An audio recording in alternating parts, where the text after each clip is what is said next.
I know that people will be hurt by that vote, and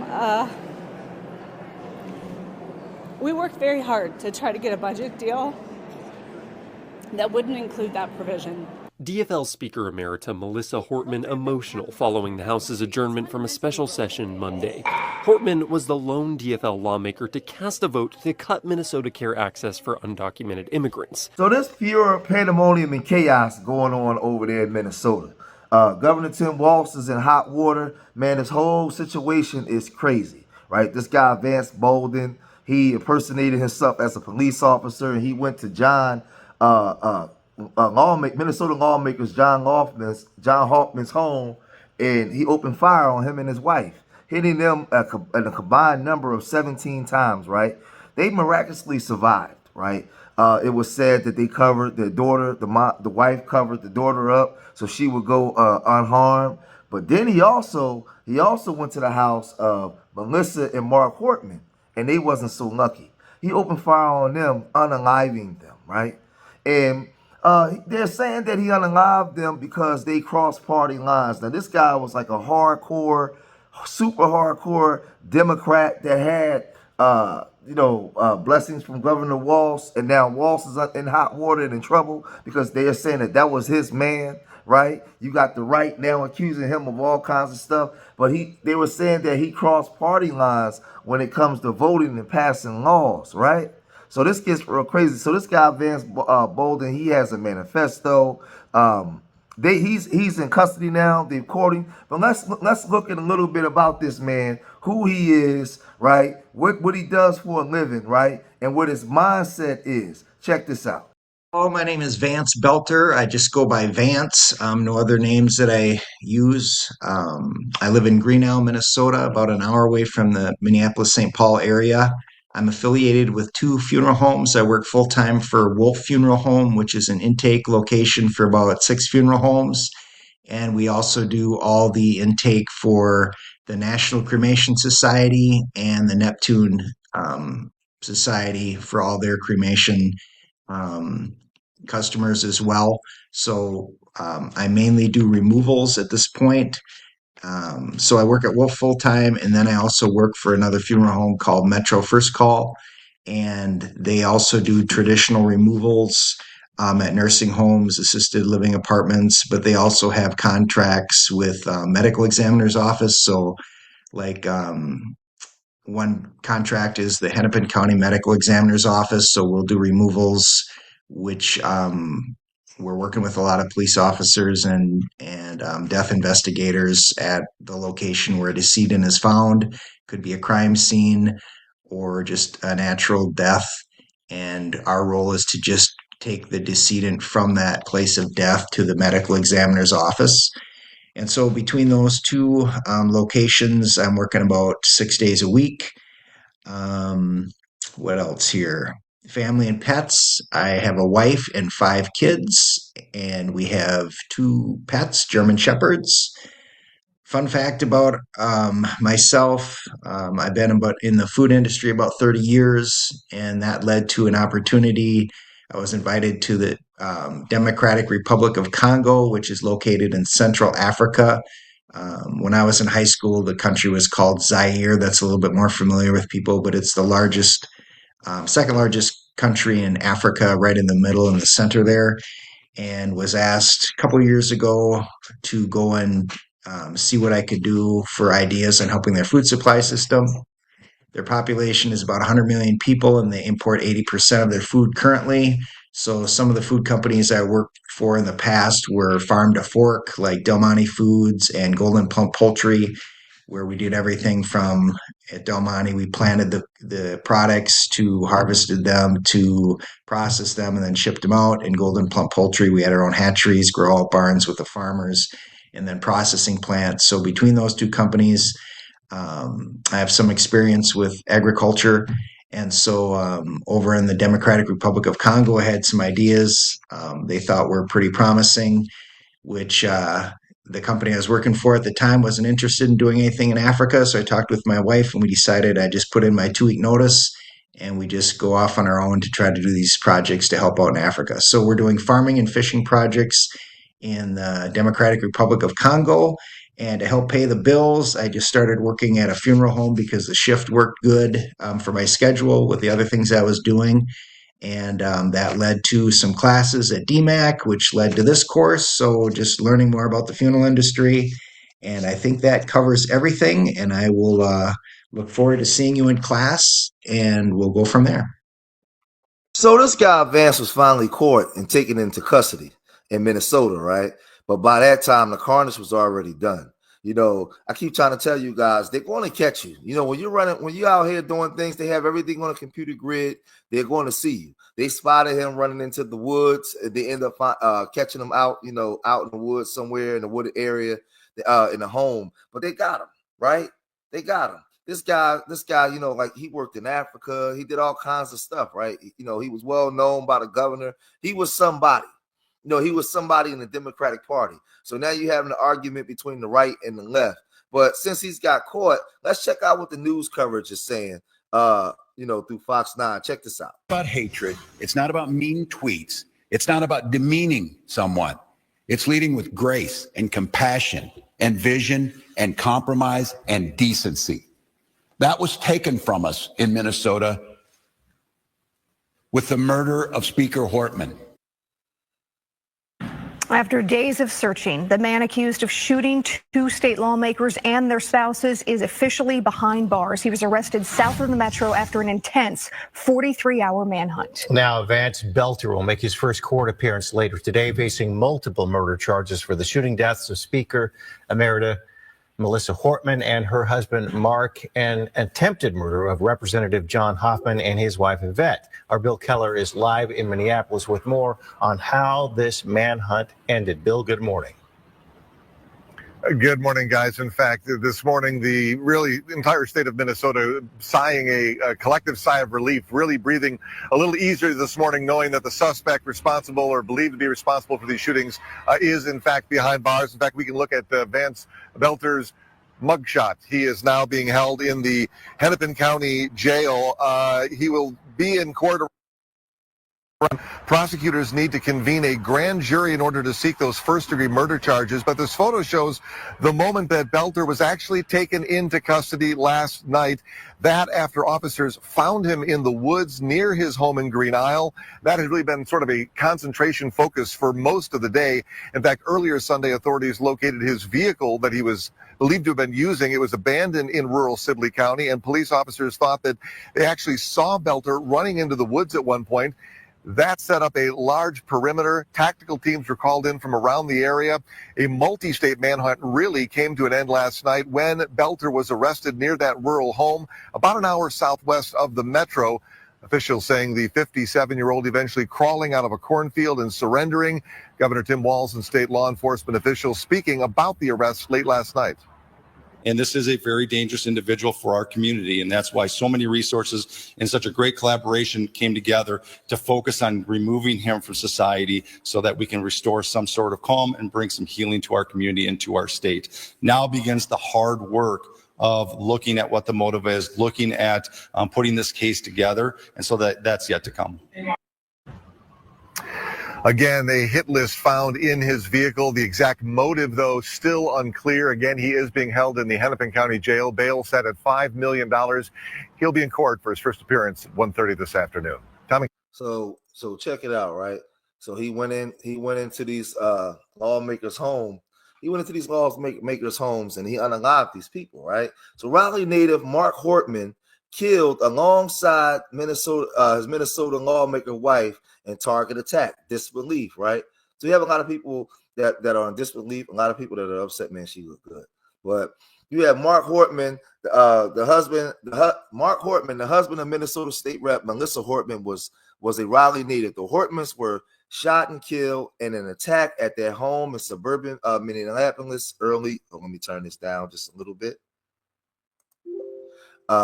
Early Saturday. They are being remembered as a close couple, and loved ones expressed shock over this attack, which has sparked a manhunt that ended Sunday night with the capture of the suspect, right? So this is the images of the Hartmans. You know, they were unalive. It's, you know, It says State Representative Melissa Hartman and her husband Mark attended the Minnesota Democratic Farmers Laborers Party annual dinner Friday night. This believed to be their last photo, right? So this was their last photo before some hack when it came to their home and impersonated as a police officer and unalived them. Mark Hortman's Facebook page listed that he was from Raleigh, and his LinkedIn profile indicated that he had attended North Carolina State University for a couple of years before graduating from the University of North Carolina at Chapel Hill with a degree in physics and a minor in computer science. Professionally, his LinkedIn profile noted that he worked for IBM before moving to Minnesota and had a career in technology and e-commerce industries. Mark Hortman grew up around 6 Rocks Road in Millbrook, graduated in 1984. A friend described Mark as loving, smart, and kind, recalling his effusive support for his wife's political career, right?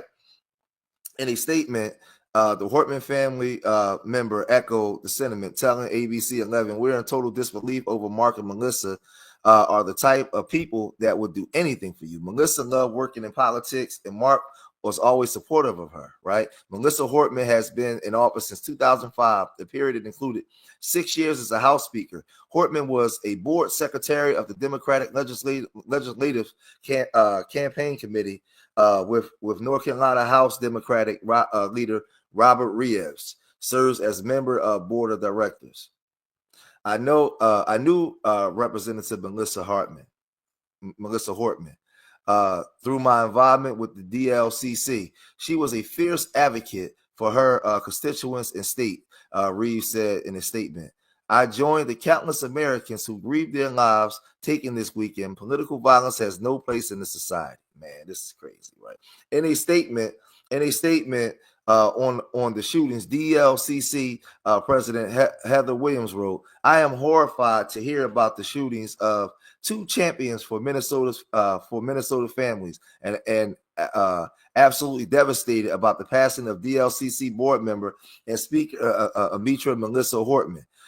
Speaker Emerita Melissa Hortman was an outspoken advocate for her community who never tired in her fight to deliver for Minnesota's working families," right? So, they're going to say all the right things now that she's been unalive, right? But she was unalived in her home. Mark was 58 years old. He and Melissa had 2 children. So this is the images of them when Vance Bolden went into their home, right? But now let's go over to the other family, right? Let's go over to the hold on for a second. Let's go back real quick. Let's go back up. Right. I want to get the images. Now, this is the image here. This is the image here of Melissa Hortman and her husband that was unalive, right? When we switch over to the other one, this is the image of the Hoffmans. This is John Hoffman and his wife, Yvette Hoffman. Now, John Hoffman and Yvette Hoffman was also shot in a combination of 17 times, right? And they survived. So let's look at their story. Minnesota assassination, and he did this to both families, right? Before he was ultimately taken into custody, alive, mind you, and arrested. Minnesota assassination survivor and husband shot 17 times, right? A survivor of Saturday's deadly attacks on 2 Minnesota lawmakers says she and her husband are both incredibly lucky to be alive as they were hit by 17 bullets. State Senator John Hoffman and his wife Yvette were gunned down in their home early on Saturday morning, but lived. Melissa Hortman, a top Democratic legislator, and her husband Mark were also shot and killed. Yvette Hoffman said in a statement that she and her husband were devastated by the Hortman's death.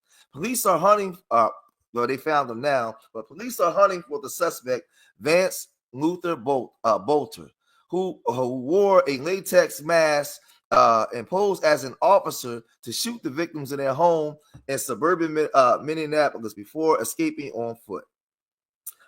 Miss Hoffman's statement was shared on Instagram by Minnesota Senator Amy Klobuchar. John is enduring many surgeries right now and is closer every hour to being out of the woods, Miss Hoffman wrote. He took 9 bullets. I took 8, and we are both incredibly lucky to be alive. We are gutted and devastated by the loss of Melissa and Mark. We have no words. There is never a place for this kind of political hate, right? A Facebook post from someone identifying as Miss Hoffman's nephew said she had thrown herself on her daughter during the assassination attempt, using her body as a shield to save her, basically to save her daughter's life. According to the Minnesota Star Tribune, the daughter Hope, in her 20s, and was born in Spina Bifida, which her father previously cited as motivating him to get into state politics. Man, so this is the image. This is the image of Melissa Hortman, right? As y'all saw in the beginning of the video. On Sunday, police said they had found an unoccupied car linked to the suspect in Sibley County, about 50 miles from the murder scene. The discovery of a black sedan was alerted to local residents, mobile phones, and a message that said suspect not located. Keep your doors locked and vehicles secured. A cowboy hat similar to what Bolden 57 was believed to be wearing was found nearby. Police also said on Sunday that Bolton's wife had been detained in a traffic stop along with 3 relatives in the car in the city of Omnia, more than 100 miles from the family home in the rural county of Green Isle Saturday morning. Jenny Boelter, she was getting up out of there. Jenny Boelter was released without being taken into custody because she was cooperative, Drew Evans said on of the Minnesota Bureau of Criminal Apprehension, told a news conference on Sunday evening. Man, so they let her go after her husband was doing all this crazy stuff. Police have extended the search. Over state lines to South Dakota. So now they caught him, right? Governor Tim Walz, Congressman Iman Omar, and another U.S. Senator Tim Smith were on the list, along with State Attorney General Keith Ellison. People familiar with the investigation told the media. So they already caught this guy, right? Now this guy's a bad dude, but again, they're coming after Tim Walz because they're saying that Tim Walz, this was his guy, right? Check this out, right? This is an article from PBS News, right? Fun fact checking unsubstantiated claims linking Governor Tim Walz to Minnesota lawmaker shooting, right? Hours after the shooting of 2 Minnesota lawmakers and their spouse, prominent conservative influencer spun unsubstantiated theories that the suspect was a left-wing extremist who targeted Democratic aligned leaders for voting against party lines and did so with the blessing of state's top Democrat, Governor Tim Walz. So they're blaming this on Tim Walz. Authorities said a man posing as an officer shot Senator John Hoffman and his wife Yvette in their homes on June 14, and then shot and killed State Representative Melissa Hortman and former Democratic Speaker and her husband, and they're just miles away. So they're blaming this on the governor, right?